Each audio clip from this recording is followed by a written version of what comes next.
Christos. Dieta Lespetina, Kazan Vedek, Ziaskin, and Tatia. Ragazzi! Lato naze! I feel that Dracula is very sacramental, and Dracula, in an odd way, is kind of like Christ-like, and it's about the sacrament, and it's about also God's ultimate responsibility and pledge to us, as well as ours to God's, because God is an element in the story. And the whole question of evil, God plays a role. The idea was to portray Dracula finally as a charismatic, tragic hero that he really was, not just another blood-sucking monster that we had to do away with. This was a man who lost his soul. And action camera. Blood! Oh, God. I have tried to play him as rather like Raphael, like a fallen angel, so that there's always that good and bad paralleling one another. Makes it more interesting. Winona? Winona, are you okay? Yes, all right. Winona? Yeah. Now that's method.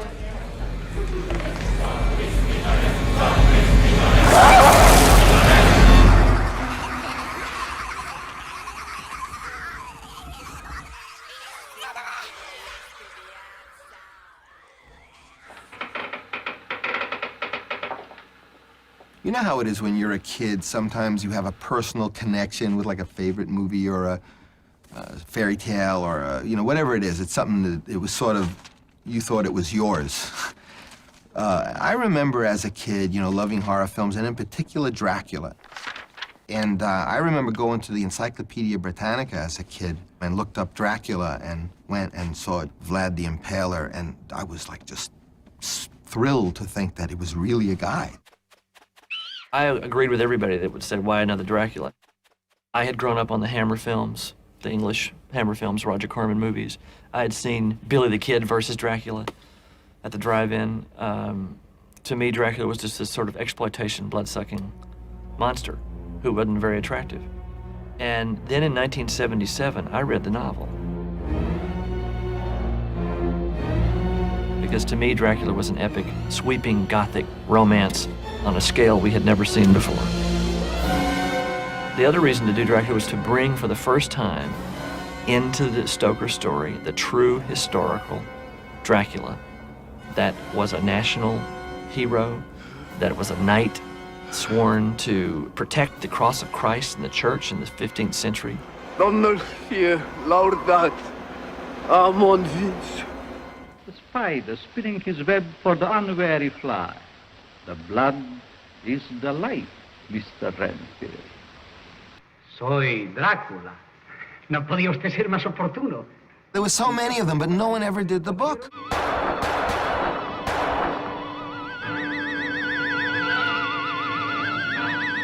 And I knew what the book was because I read the book.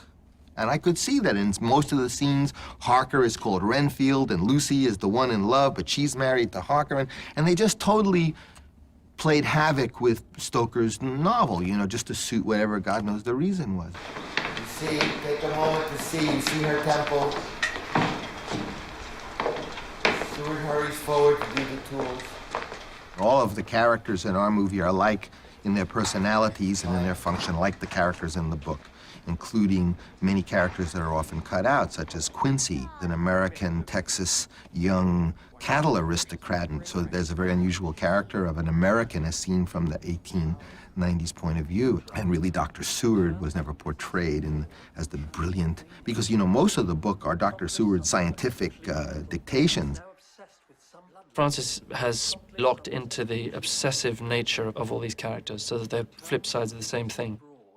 And unrequited love and lust and all the obsessive nature of that, of what it does to you. And I bid you welcome, Mr. Harker, to my house. He's the bogeyman, he's the shadow. Come. He represents a part of ourselves, I suppose. And there's something very erotic about that. Very sexual. Ready? Action! I love him! I love him! mean, I love the book, and then in the script with the love story between Mina and Dracula, it's really romantic, and I had to kind of start feeling like how Lucy felt, that complete obsession and wanting to be controlled. Yeah, I mean, she's just, they're two young women in this kind of moment of moody change, too, you know, so that I want to, you know, emphasize less Lucy the tart and more Lucy the soul. Right. And their real connection, what's happening. Action! I love him, Mina. It's so wonderful to say it. I love him. And I said yes. Lucy, finally, don't tell me it's the Texan with the big mouth. No, to my dear number 3, Lord Arthur Homewood. Lord and Lady Homewood. Thunder.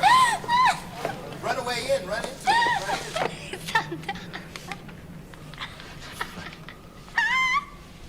Okay, now lightning.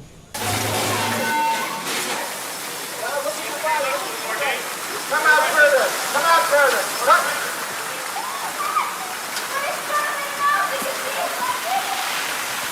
Oh, I feel so, they're so free, you're so free. There was a lot of sexual repression in those days, and you see Lucy kind of as this, more of this free spirit and much more playful. You see Mina as maybe wanting to do that, but feeling, oh, that's not right. You know, trying to be the dutiful fiance. And when she meets Dracula, it's kind of unleashed in a way. I give you life eternal. Everlasting love. As dark as the character is, Gary has brought a compassion to it and a tenderness to it that people haven't seen in Dracula's character before. My heart breaks, you know, for him. You know, he's cursed. I get to die and go whichever way I'm going. He has to live forever. Ready, and action.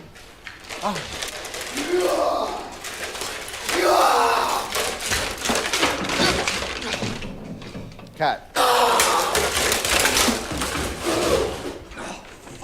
Cut. Anyone killed? If I do it like this time and I miss, you can shoot me.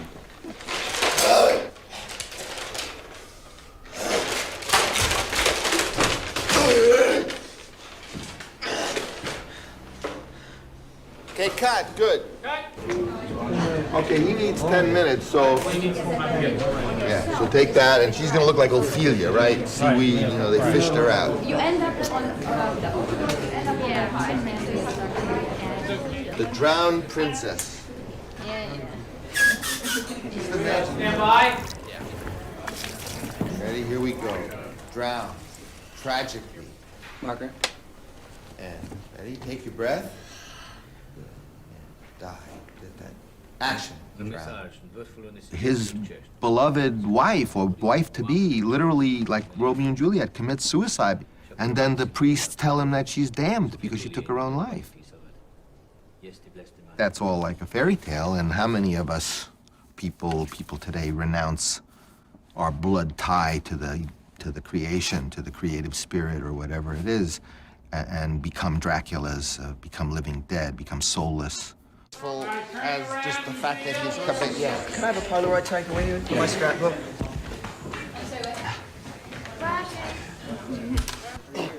Yeah.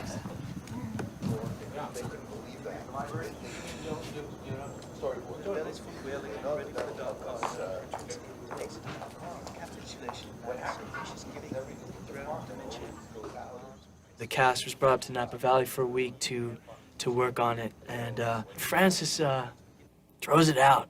He throws it out. He just takes the material and throws it out. He brought us all together as an ensemble, as a team, like you would in a play. You know, that's you very rarely have rehearsal in movies, and it's a luxury to have that time. First gain his house, check to the king. And not to take her eyes off her till we returned, and then beckon me out of the room. We read the entire book together, the entire novel. They couldn't believe it, some of them. All actors go through a whole experience in which then finally it breaks for them and they become the character, and they all do it. some much later than others, some when you're halfway through the movie. But each one of them has a little, sometimes just a dumb secret, a simple little experience so that they overcome.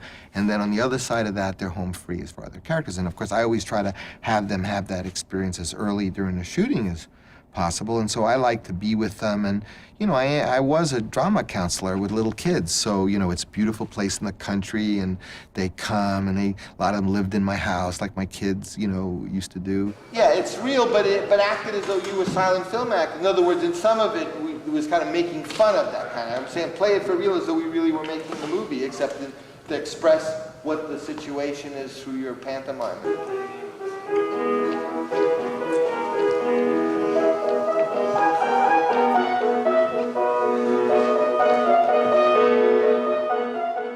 You know, he gives you props, he gives you, you know, bits and pieces of things, books to read, films to watch if you want. He's got a big library up in Napa of books on occultism and mysticism and so on and so forth. You've got all that material to work on. And there isn't much talk, it's mostly action, you know, improvisation, playing games.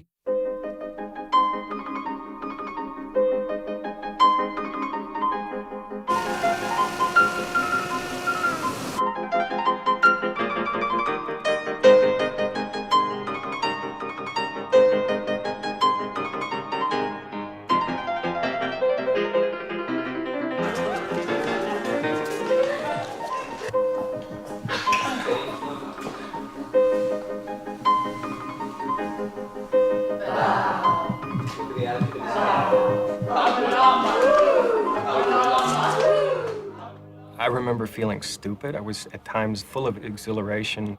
We did these weird things, tossing sounds to each other. I go, bah, like that. And I take that and say, doing, doing, and then you pass it around. So you just have to be very alert. It doesn't allow you to think and indulge in what you're going to talk about or what you think this character is going to be doing. You just have to react. And I go, zhup, zing, there, whoa, woo, doing, and it's like the most ridiculous thing in the world. But I guess, teaches you to listen, and it breaks the ice. You're not, you know, you no longer feel so stupid talking to Tony Hopkins about, you know, an acting choice after you've thrown a stupid noise at him, you know. Scene 11, page 47. Page 47. Nina's running through the garden, a letter in her hand, her excitement building. Page 48. Right? 47. 47. Do I have a different script? 46, isn't it?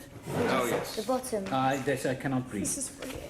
This is on the other side. Have I got the wrong script? Everything was very wobbly. Didn't seem to be any foundation. And, you know, I come from British culture, you know, where everything is very disciplined and laid down and foundation, and you go in and you learn your lines and all that boring stuff. And you know, you get tired of that system of work. So it was interesting working with Francis because everything was uncertain. You never knew from day to day what the scenes were going to be because pages would suddenly vanish from the script and then you get new rewrites. The idea that I'm trying to have a memorable moment between Lucy and here are two big characters meeting for the first time. After we read the book, I said, if anyone can see something from the book that's not in the script that you think it ought to be, please send to me and we'll put out a script that has it all in. So they all did. And of course, they all made their parts 3 times bigger. And we put out the script and there it was. You see? Abraham Van Helsing, charmant. Dr. Van Helsing. You'll be the beautiful Madame Mina, dear Francois Lucy, yes. Working at night, I go home and I look at the script, I stare at the page, I go over and over, and suddenly these ideas come. And I said to my, next day we started rehearsing, I said, you know, I'd like to dance with her. He said, why? I said, I don't know, I'd just like to take her and I'd smell her face because I know she's been with Dracula. Let's stop the presses. Stop. We don't have to change it. We don't have to print it out. No, but we should. You know, when you have all these scenes, every time we pin it down, it's another nail out of my coffin. We did it, and he said, that's it. That's great. And then they rewrote the script, that scene. Young lovers! Hey, now listen.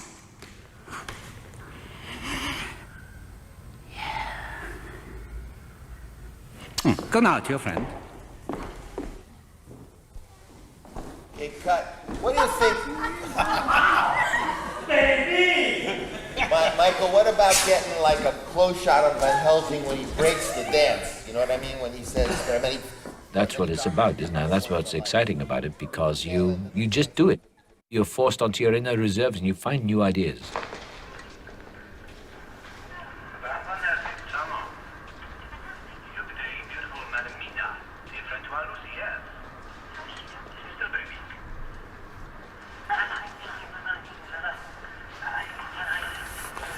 I remember that day. Remember that day? What did we have for dinner? Let's try another rehearsal, please. God help us. Dr. Van Helsing is loose. What a loony. Because when you get to the set, it's all there for you. And then it all fuses together. And then it proves to you that the rehearsal was worth it. The darkness is in life, my child. And there are lights. You're one of the lights. The light of all light. Go now, see your friend. Cut. Good. Once again. He's like a chef, I guess. He mixes it all up, and then out comes the scene. It's been the most interesting film I've ever been on.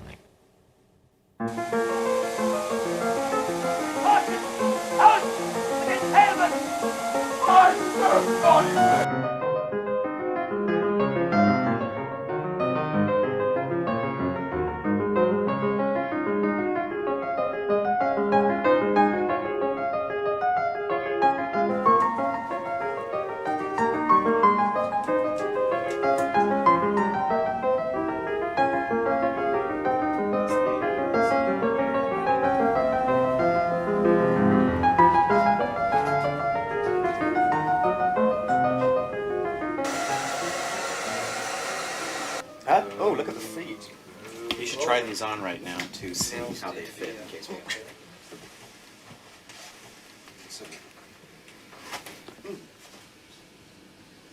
Have you got a 9.5? Very comfortable. Much better. How many looks do I have? I'm the old Dracula. The old demonic Dracula. The young wolfen Dracula. I'm a bat. I come in the shape of a mist. I turn into rats. I have this look with the beard. I'm the young romantic Dracula. The sword play. Romanian. Very good. Endless fittings. It's the most exhausting thing I've ever had to do. Physically. That's good, Gary. A lot of stimulating stuff to think about.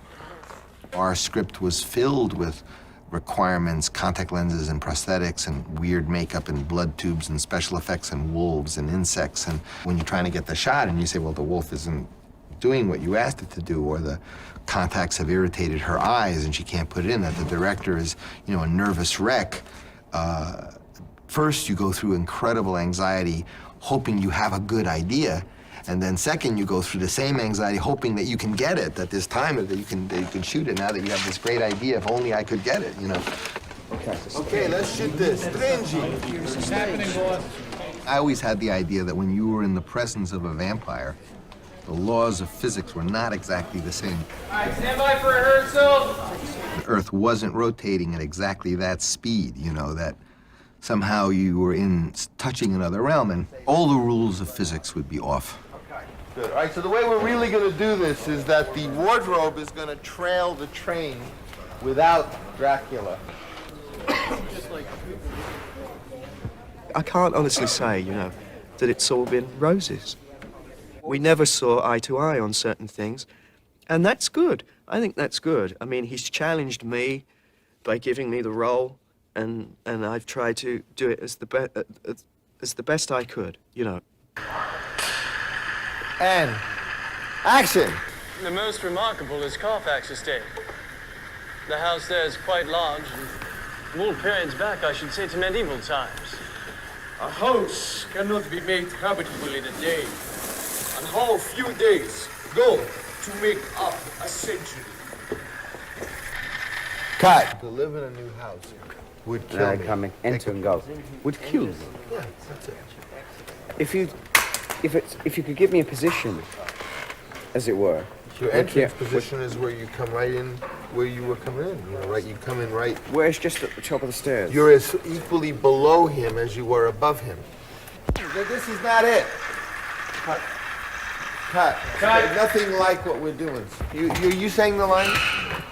No, because the only way to do it is to say the lines, because then you know that when you're at that line, to live in a new house would kill me.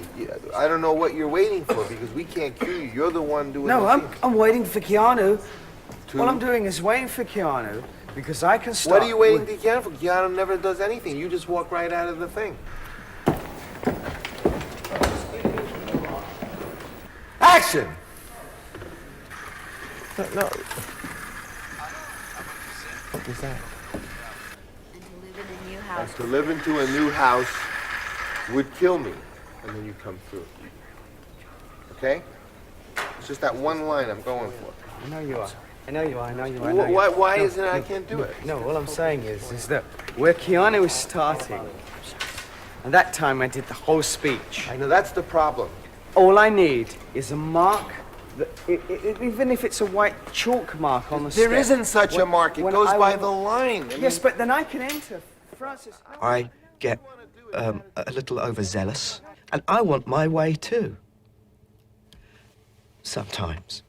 I am a descendant from an old friend, and to live in a new house. No, you're in too early, Jack.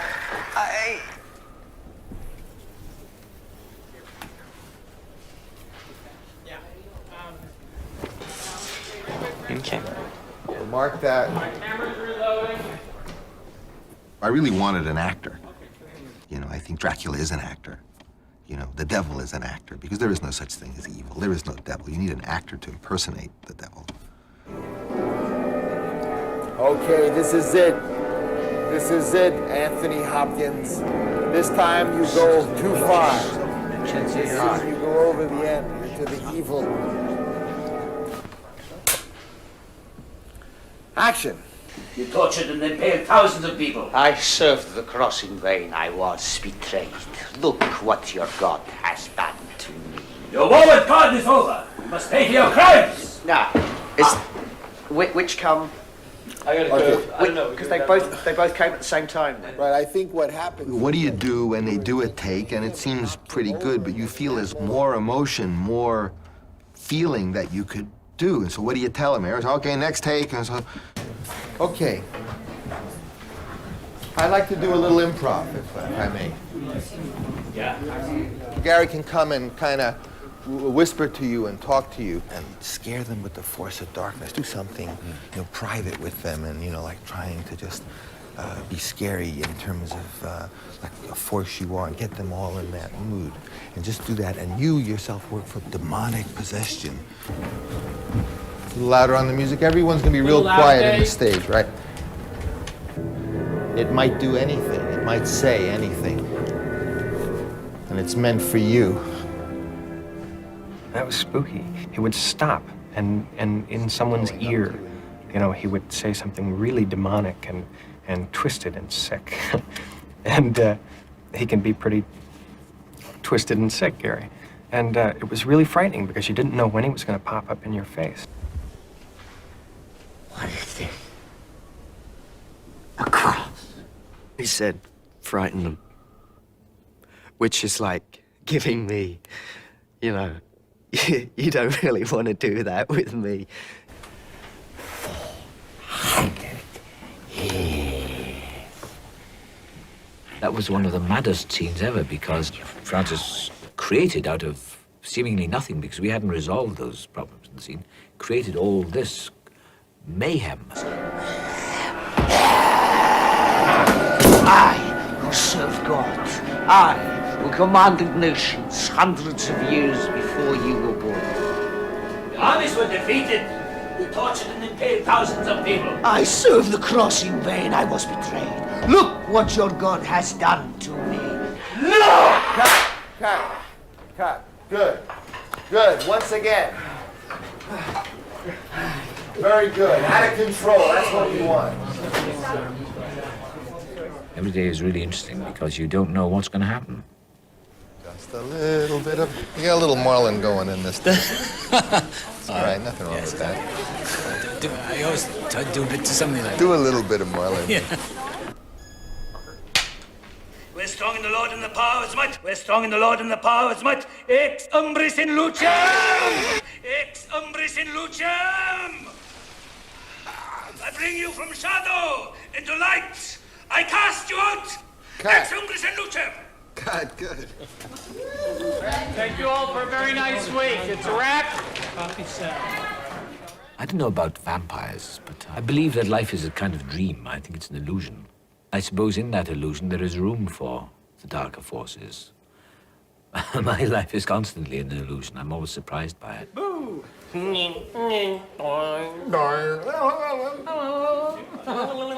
Okay, here we go.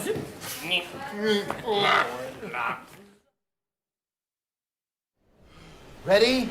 Blood. Cut. Did you say cut or did you No, say I cut? said blood. Reloading. That's perfect. He saw it coming. Okay, no, do it. Can we do it again? Or are we in trouble? I said blood. I thought you said cut because Yeah, I it sounded like it. wasn't sure when it was going to come out, and I thought I they'd gone said wrong. blood, but it's all. Can we do it again? Can we save Yes. this? Can we save the situation? Make me look good. We're gonna do it again. Yep.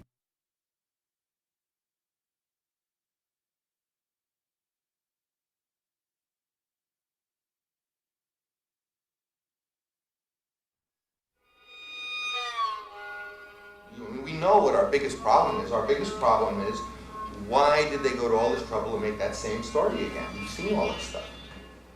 Honestly, I have never seen a Dracula film before I got this job. I want to give it this Escher-like, surreal, symbolist, kind of strange, impossible thing, and I don't even mind that they transmute one into another. Francis called me up to ask me to do a costume design. I feel I'm a production designer. Then if I receive the production design work, I do costume also, because of the costume is be a very important part of the set design. At that time, he said, Eiko, for Dracula, costume will be set.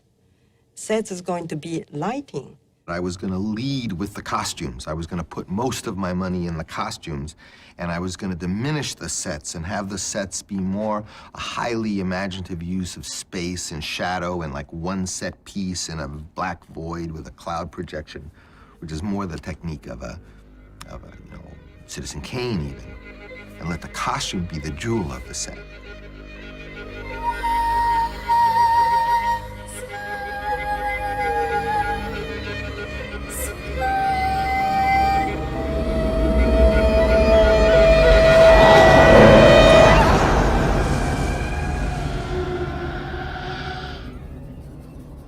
I had become involved with Eiko and first saw her work in Paul Schrader's wonderful film Mishima.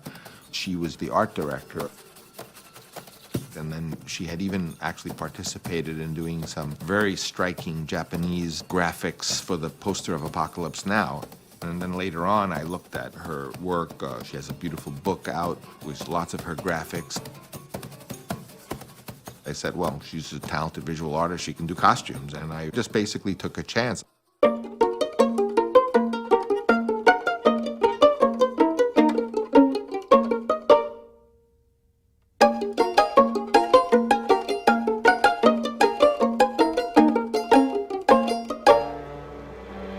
Dracula has a very cliché style, built long film history. So, Francis, I wanted to completely throw away this cliché look to create our own vision, which is not looks like a man or a woman or old or young or beast or a human or what is this one? Francis quite interested to develop to far-out idea. He hired me as a costume designer, but he's feeling like Eiko create entire visual concept.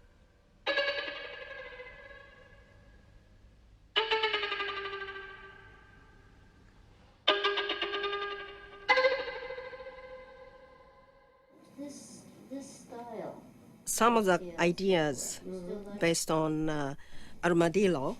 Can you hold this?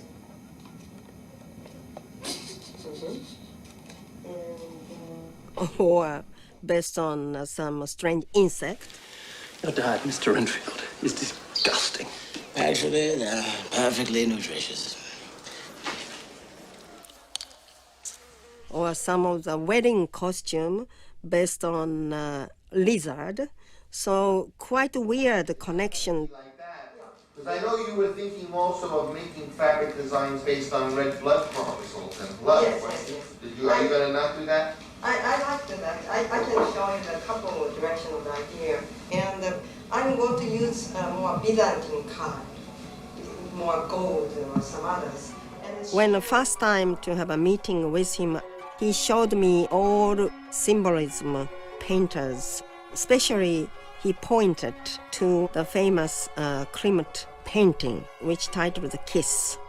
Eiko, is it possible to realize this painting to one of the Dracula's costume? When I see Klimt painting, I could feel the very oriental flavor with Western painting. I want to express hybrid culture, which is East meet West.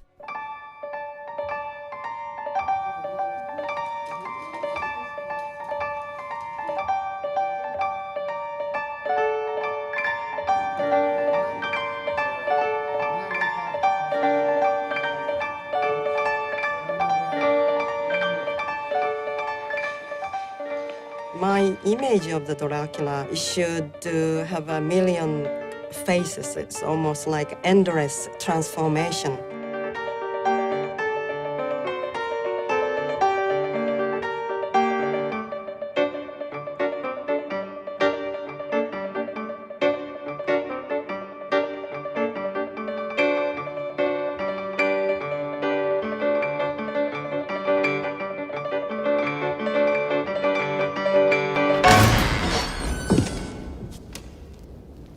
Gary Oldman is a wonderful collaborator for my crazy design.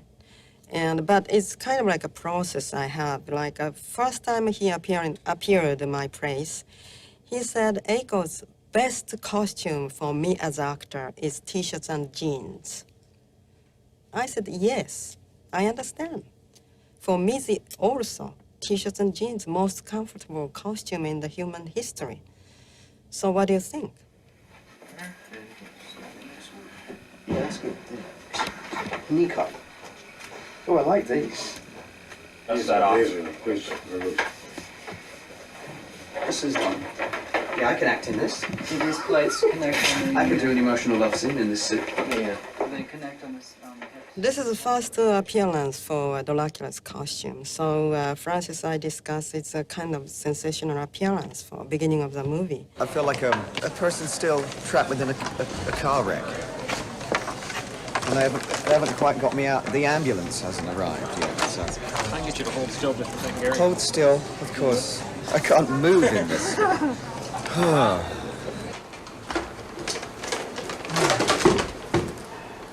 That's an occasion where actually the suit was wearing me, because I couldn't really do my thing. He's just trying to feel out a position. In the end, I tried to ignore the suit, actually, and just...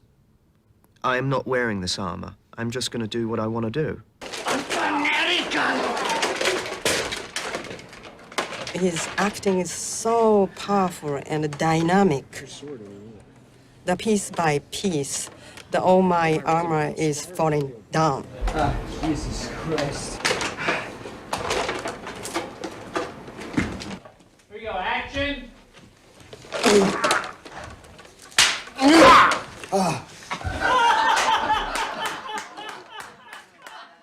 I should decide. I want to use this snake dress for a party, and very sexy. Like my dress? It's my snake dress. Is it really? Then, so I should prepare the first dress for Mina, typing dress. And Mina is wearing this blue. Costume for Mina is a very strict, tight, conservative costume. especially symbolized a high neck and tied up to front. It's almost like really virginity or modesty or strict to a teacher's personality, and Lucy is completely opposite. Would you like just a little?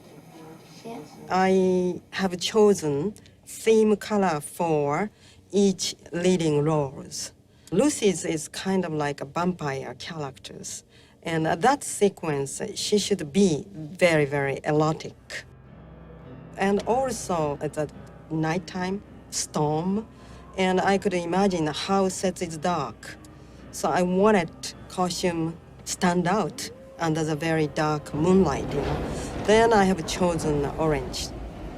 It might be my first time to use orange in my history. I never use orange.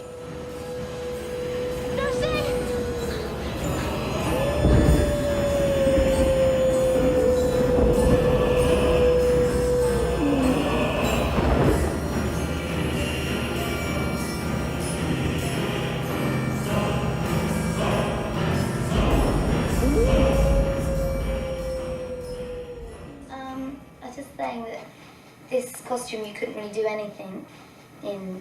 I mean, I could put my arms up to there. But holding the babies looks more like a ghost. You understand? Yeah. Yeah. I just thought it'd be really interesting if when Lucy was a vampire, she'd have very animal-like moves herself. So I worked with a choreographer and I tried to find like ways of like moving like a lizard, and I thought it'd be really good to slide down the stairs on my stomach. Can't do that, Lion. I can't come back. Oh, yes, you can. You can do that, yeah. That's kind of weird looking. It's kind of neat. When I've seen Sadie's rehearsal, I thought it's impossible. She cannot walk in the floor. She's wearing my wedding costume, which is not comfortable like a t-shirts and jeans. And she's holding a very heavy child in her arm and walk down to a staircase with a huge train. So if Sadie cannot do with my elaborate costumes, I thought about I should change my idea for another way. Then I asked Francis, should I change? He said, no, keep it.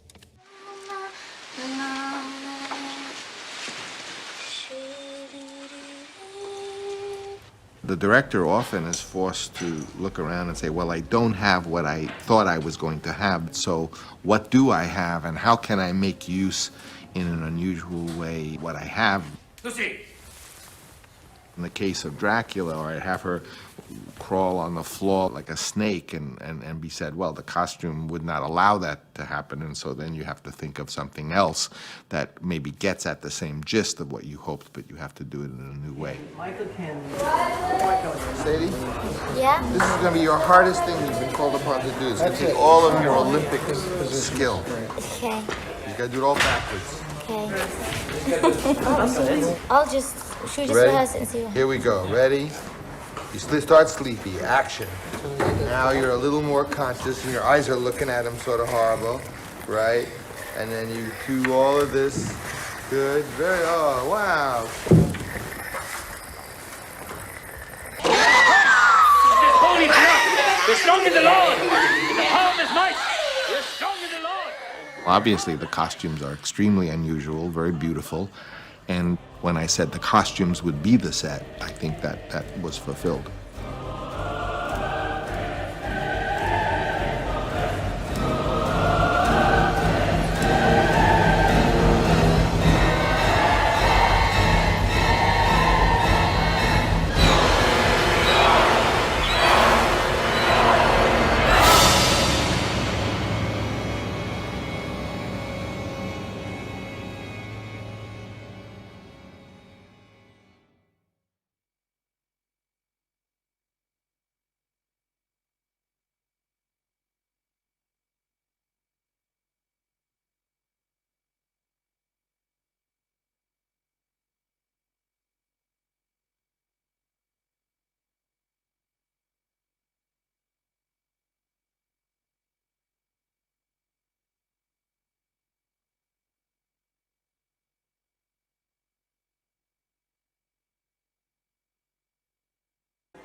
Astounding. There are no limits to science. How can you call this science? In the beginning of cinema, there were documentaries, basically people in the street photographing people, very crude narrative movies, and trick films. And these were films that were just meant to delight with bizarre effects, running film backwards, making jump cuts so that things appeared to appear out of nowhere, and all these types of things. I'm Roman Coppola. I was the visual effects and second unit director of Bram Stoker's Dracula. And it's odd that I'm here being interviewed in front of a green screen because this more modern technology is something that we did not use for the making of our picture, favoring instead old-fashioned movie tricks. Green screen has been used for many years, and sodium vapor, any kind of process by which you can pull out the background and superimpose another background in there. But we felt that wasn't in the spirit of these very early films, and so we chose not to use it. And it was just the challenge of doing it the hard way and the pleasure of knowing that was how it was done in the past, and we were staying in that tradition. The process of doing it is more involving, and I think the result shows. Cut. Let's just see that. Get back, please. To the convent. Given that the book Dracula was written around 1900, being the same date as the birth of the cinema, and not only that, but the birth of the cinema coming out of magicians and illusions and basically magic tricks, I thought that I would not only make the film entirely in a false place, in a studio, but I would only use effects done as they would have been done in 1900. I have not been getting what I've been asking for. I have been asking for shadows and illusion and double impositions and imagination. And the big visual effects supervisors came on the film and told me how I had to do this stuff. And basically I saw that little by little they were, as they always do, leading me down the path to do it the way everybody else does it. I fired them and I hired my young son, I don't know that he was even 30 at the time, Roman Coppola, to be my collaborator. And in a sense, I began to realize that it was only my own family, who, you know, my son, whom I had raised in this style of adventure, who would be there shoulder to shoulder with me, you know, pushing it to be what I hoped it could be. We started talking about how magic illusions could be used. Candle. Reverse photography, running the camera backwards, and then it was played forwards for an unusual effect.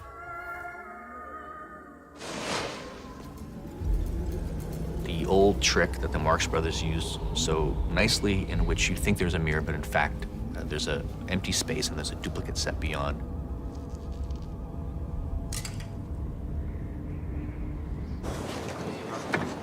Altering gravity, taking the camera, putting it on its side, putting the set a bit on its side, and then unusual things happen in which you feel that you are level, but in fact you're not, and so odd things happen. Cut. Good. Marker.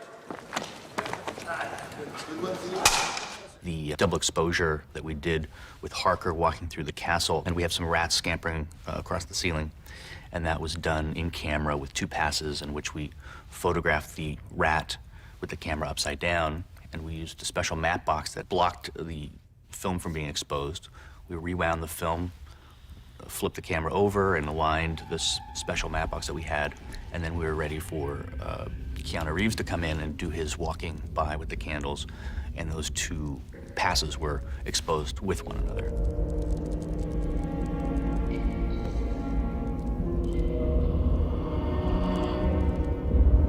They're going back to an old school of filmmaking. Old school in the sense of that, you know, Terminator 2 is all computer graphics, and this is like, you know, ropes and mirrors and, you know, that kind of hocus pocus, which is delightful.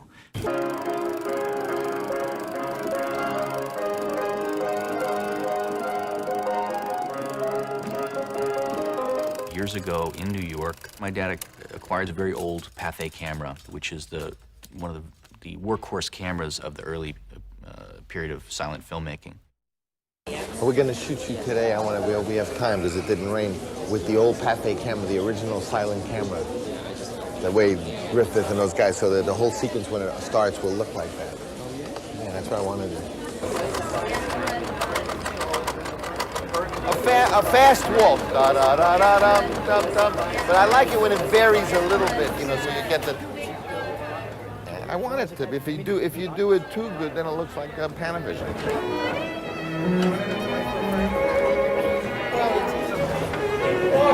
Keep walking.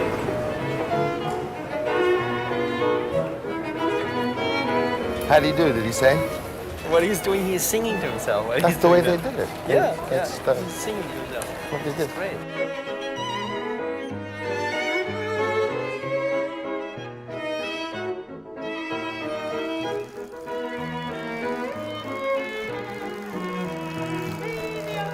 So the movie was based on several innovative, risky ideas, that all the effects would be done in camera and not with the benefit of modern computer or optical printer technology. We would try to do our own naive effects, and that would give the film almost more of a mythical soul. In the book of Dracula, the coachman literally reaches out. Jonathan Harker is standing 15 feet away, and the coachman's able just to reach out and take him by the shoulder and put him in the coach. I guess today they would achieve that with a digital effect. You know, they'll basically sort of animate it and then do it. And, you know, I love that image from the book, and I wasn't getting it, and so I put my foot down and said, let's think of a way to do this. And ultimately, we did come up with a solution live, which was that the coachman was really on a kind of camera crane, although you couldn't tell. And so when he reached out towards Jonathan Harker, the crane actually moved him, so the arm just kept going, and he was able to get him and put him in the coach. Now that's a moment, I mean, maybe some people notice, well, that was very peculiar, how did they do that? Or not. I don't think it's important that each of these textures or colors are really seen for what they are and how they were done, but they contribute to the overall strangeness, the idea that you're entering into an unusual world.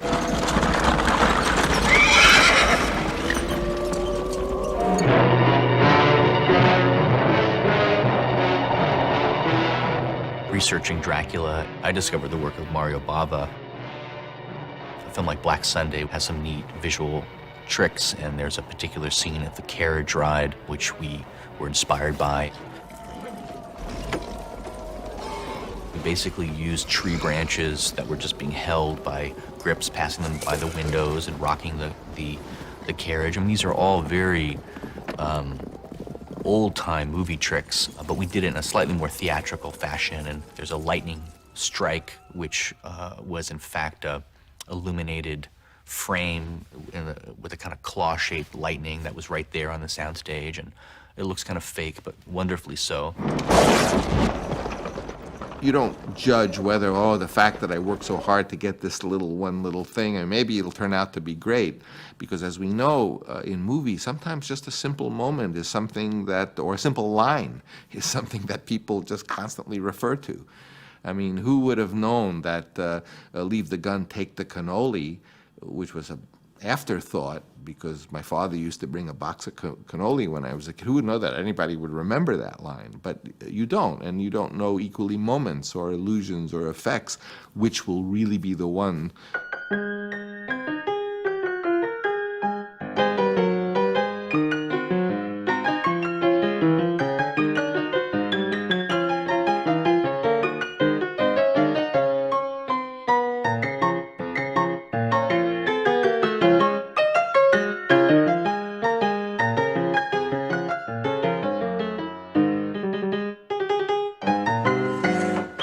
Nice, hold it.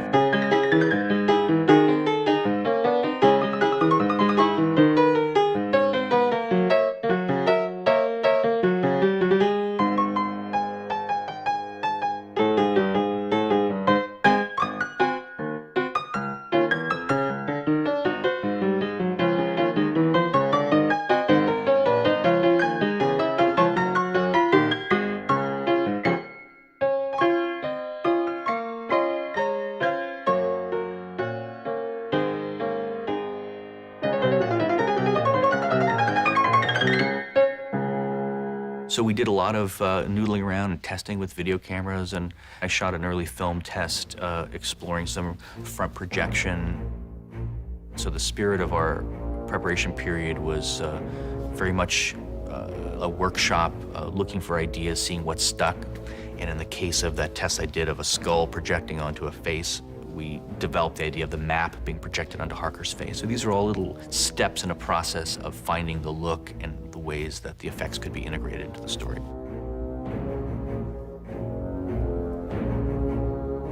We see the peacocks in the eye of a feather. It becomes a train tunnel.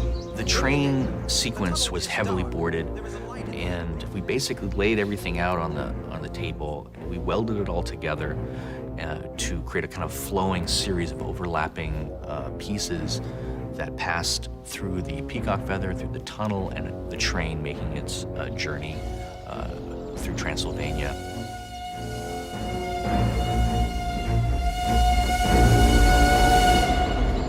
As he's going along, he's reading his journal.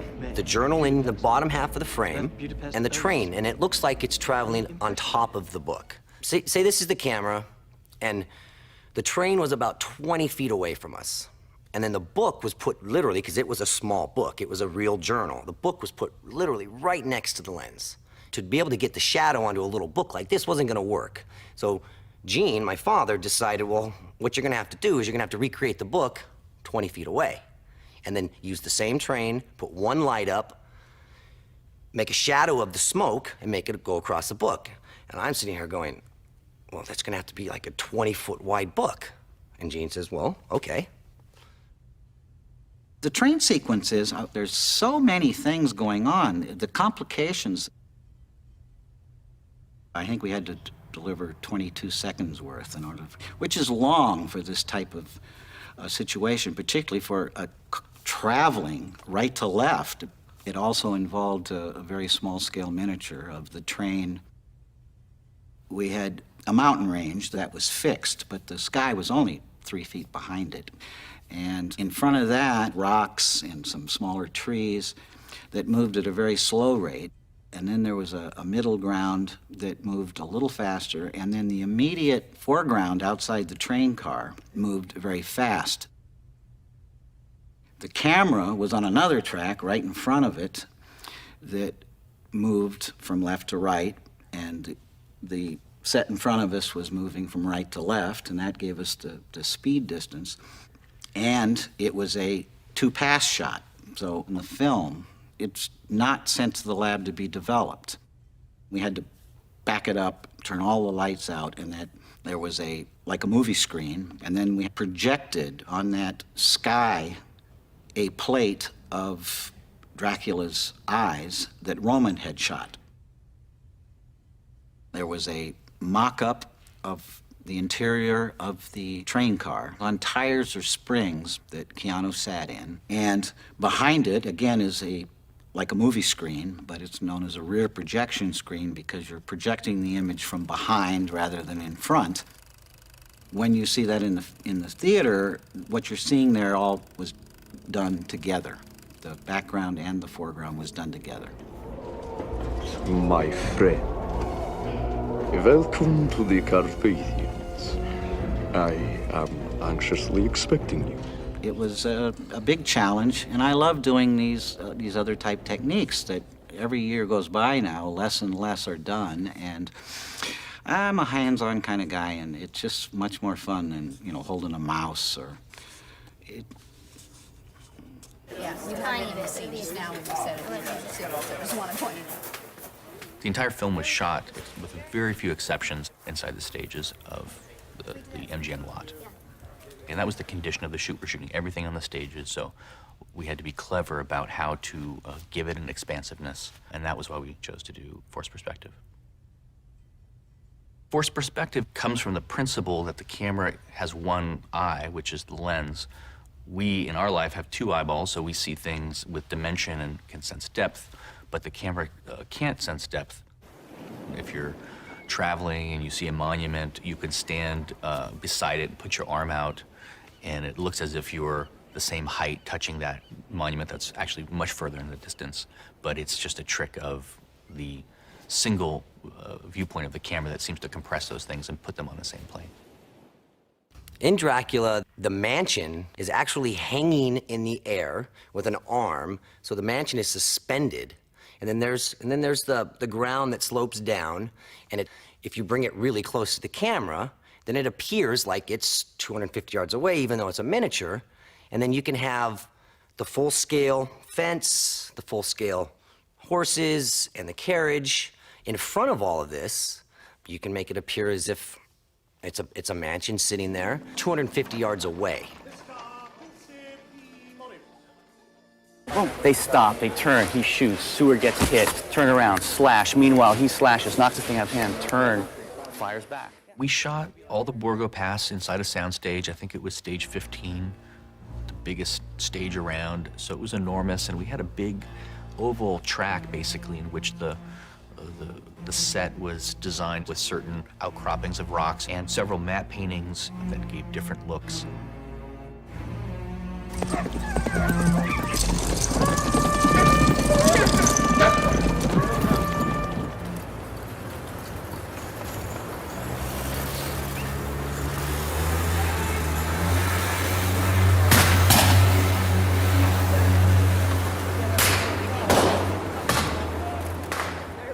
We used every trick in the book, and probably the last film that will do that. I mean, I hope that's not a true statement, but we made this film in '92, which is right when computer effects were blossoming.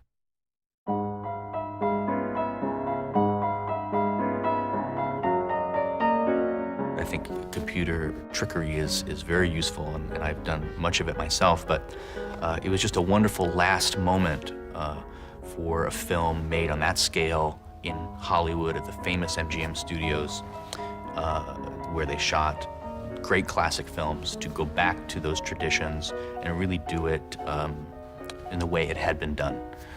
And that's something that I think of fondly.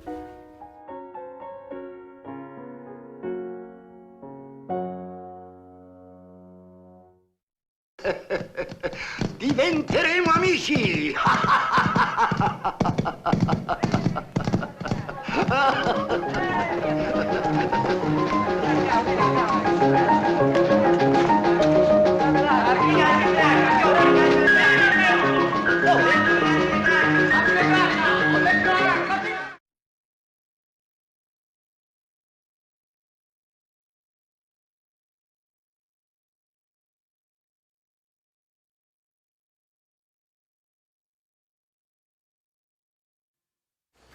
I would put them in the first category.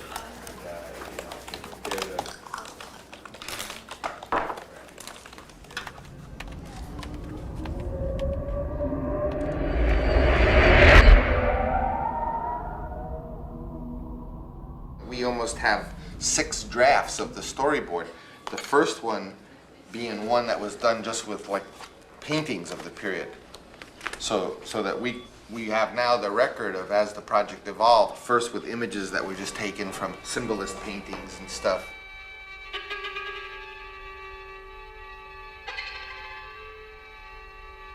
But now what I'm doing is I'm looking at one of these early versions that had just some imagery that kind of I don't want to lose. Because when you get on the storyboard level, it's sort of like a coloring book. It has the thing of where the people are standing, but it doesn't have any magic of the image, whereas this doesn't have where they're standing, but has the magic, and somehow it's almost like these are swatches. This movie, in my interpretation of it, is going to be like a kind of dark, erotic nightmare, so that I want the feel of the movie to be, you know, more evocative of dreams and psychology than, strictly speaking, just, you know, reality.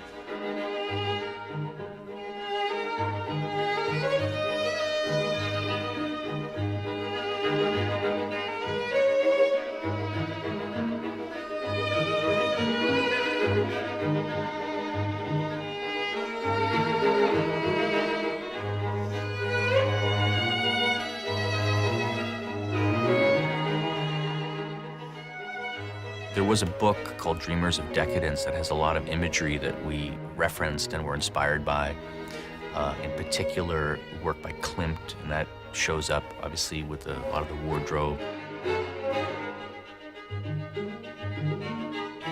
These artistic movements influenced and informed the ways that we had of thinking about the imagery that we were using. So it was almost as if he was saying, don't just use these as visual references, become one of these artists. Try to think the way that these guys thought, and let's apply that to the imagery that we're going to use in the film.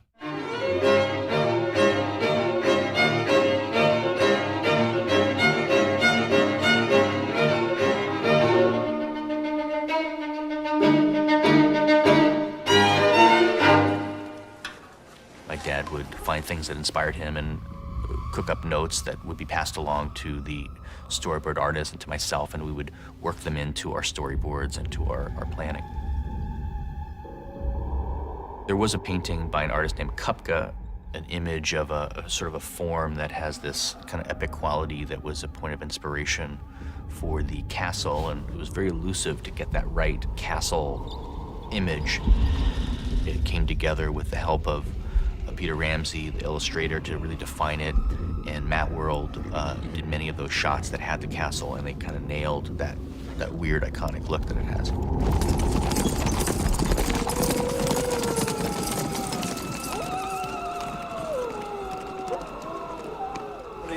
Yeah, dude, you want to do the Homewood stuff? It's in the script, all those little cutaways of Homewood. He's guarding Lucy, and he's drinking his booze. Those will be fun. I would, do them maybe a little high angle. When you make a movie like this with these disparate elements, you needed something more than a script. We needed something that was more a combination of text and dialogue and the actual images. I come from a composer and a musician's family, so we published what we called the score, which was like the score that an opera conductor will use when he's doing Men on Lescaut, which is a big book that has all the music and all the singing and all the dramatic directions all in one big Bible. Steve, we have to get a level. We're ready. Okay. Bram Stoker's Dracula. Columbia logo, main title, and credits. We go to an exterior of Constantinople. A large cross, fire illuminates the sky. We roll the legend, 1462, Muslim Turks led by the Sultan Mohammed. Actors were brought in. We had several different readings of the text, and slowly this document grew and was built until finally, as we were shooting the movie, the shots and the scenes were edited on top of it. So there was an interesting process of growing the movie using references and slowly welding it together out of all these pieces until finally the film was kind of born. Pale Turks lined up along the road, his castle in the distance. Millions are hungry. Stop. How's it sound? Sounds wonderful. Sounds good. Huh? Yeah. This is very quick. So what's the problem? I hit thunder and I got a gunshot. Yeah, you got a gunshot. And then I hit one of the horses and I got an axe chop. So I'm thinking, oh God. We're just gonna redo this a little bit. A hand comes in and pulls off the eldest bride. Dracula appears tremendous over them. Dark winds around him. Fire billows from the fireplace so that he looks like the devil himself. He bends down and grabs the youngest bride and throws her, hurling her away like a rag doll. How dare you touch him when I have forbidden it? This man belongs to me. She sticks to the wall like a fly. She scurries across the ceiling, taunting Dracula. The brides entwine themselves like giant insects and scurry away together. A director, basically, when he makes a movie, is gathering material. I sometimes call it, I'm out there gathering mushrooms, and I'm not really making the film, but I'm gathering the mushrooms for this pie I'm going to make. And sometimes I have a day, I have find a lot of mushrooms, and sometimes I don't find any, and sometimes I find some, but they're poison mushrooms. Sometimes I find some and they're magic mushrooms. And it's only later, when you look at all of the stuff you gathered, that you set about the task of making the film. A little more like an insect, not quite as high, maybe. Living right.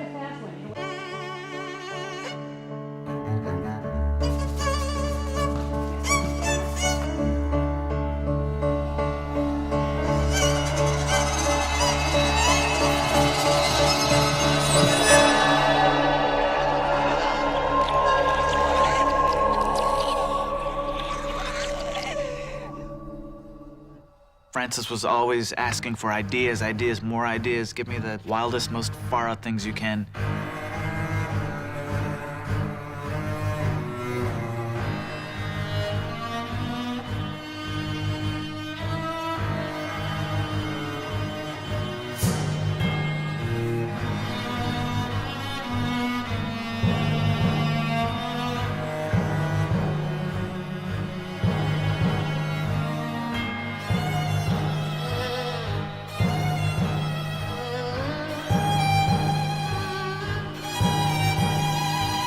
This was a notion that came from the Cocteau Beauty and the Beast, which was also one of our references, that Dracula, when he hears about Mina not wanting to be with him anymore, gets so anguished that he kind of starts to steam, and his emotions take on this sort of physical property.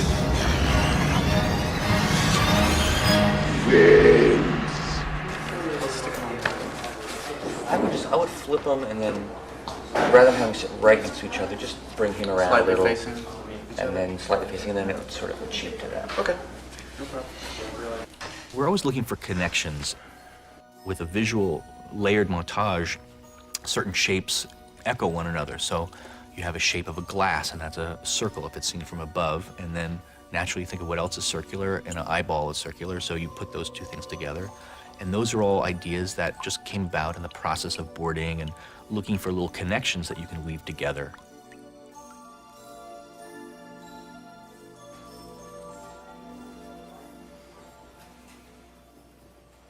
A lot of times Roman knew the technique he wanted to use, but it would take some back and forth and thinking about it to see exactly how he was going to achieve it.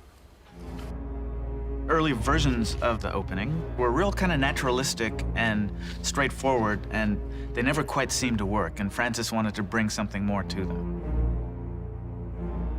This was before the idea of the silhouettes really came in, and one of the issues was, at that time we didn't have the fantastic Eiko design of Dracula's armor, which kicked things in a whole new direction. And, we were just drawing him in this lame kind of wolf head helmet, and that was kind of like, we got to do something to get this onto a different level. The silhouette idea came up not too long after that and was a lot more striking and kind of original. I always thought of it as a way to kind of start to clue the audience in as to the visual techniques that he was going to use through the rest of the film, and sort of to distance the audience from the idea that this was literal reality.